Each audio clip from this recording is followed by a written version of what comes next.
Good morning, grade 8. I'm your English teacher, Miss Maya, and today we are going to start with lesson 14.2 of the same chapter, chapter 14. Noun clauses that begin with a question word. Today is Thursday, May 21st. And we are going to review noun clauses and their different functions. And you are going at the end of this lesson to be able to use the question words in the information questions to introduce a noun clause. Remember, partner A is asking, "Where does your teacher live?" This is an information question as it asks about information about the address of the teacher. Partner B, "I don't know where my teacher lives."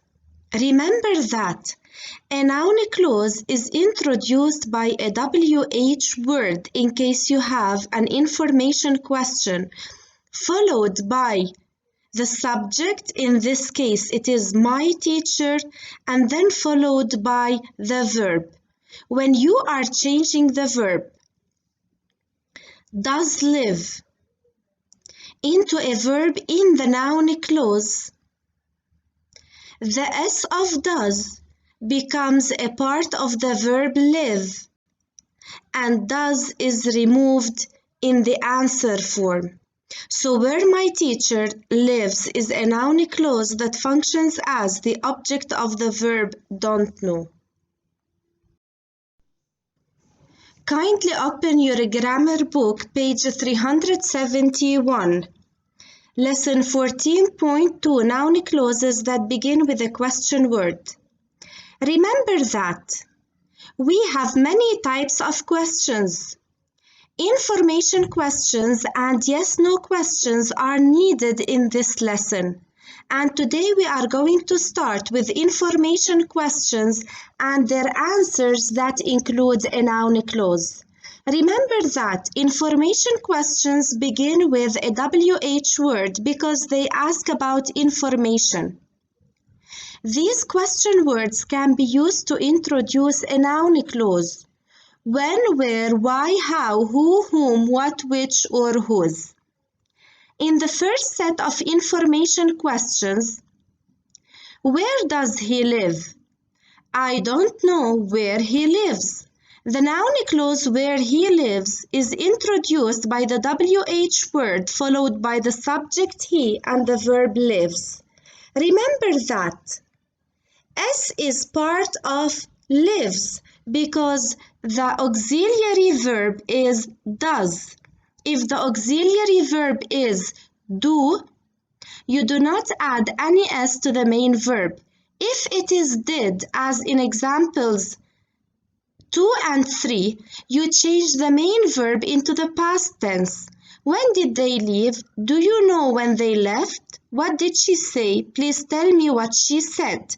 Why is Tom absent? In this example, we have be as the main verb.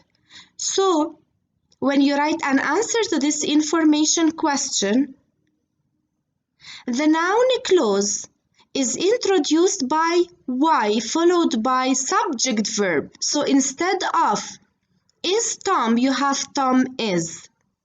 I wonder why Tom is absent.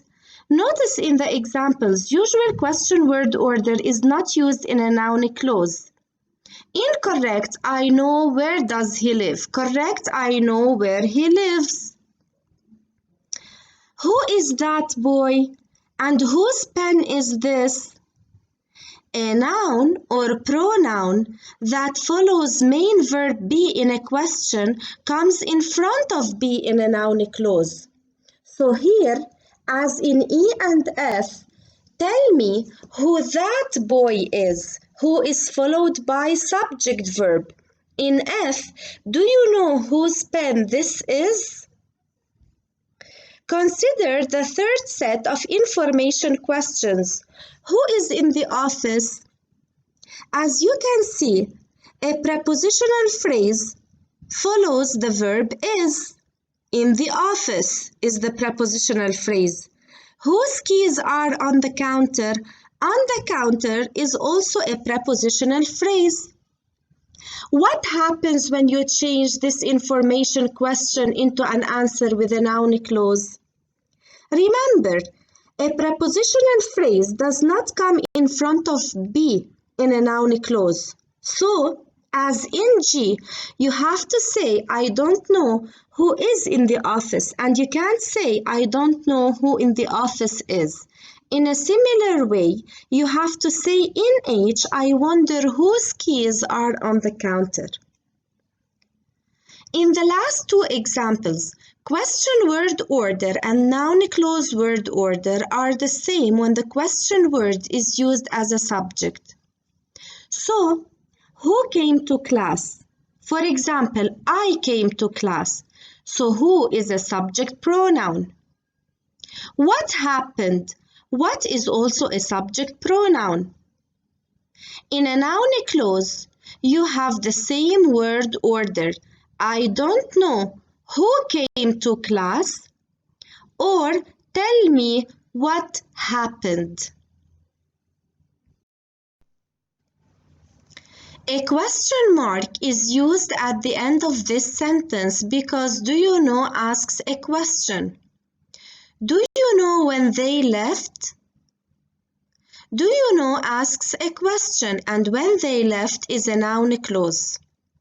Now kindly open your grammar book page 372 to follow up with me with exercise 5, first sentence as an example. Underline and identify the subject S and the verb V of speaker A's question. Complete speaker B's response with a noun clause. Speaker A, why is fire hot?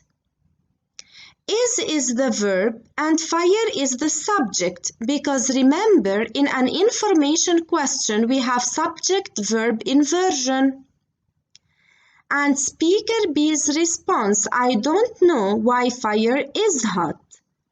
I want you please to complete the rest of the sentences in a similar way and to do exercise 6, page 373 too.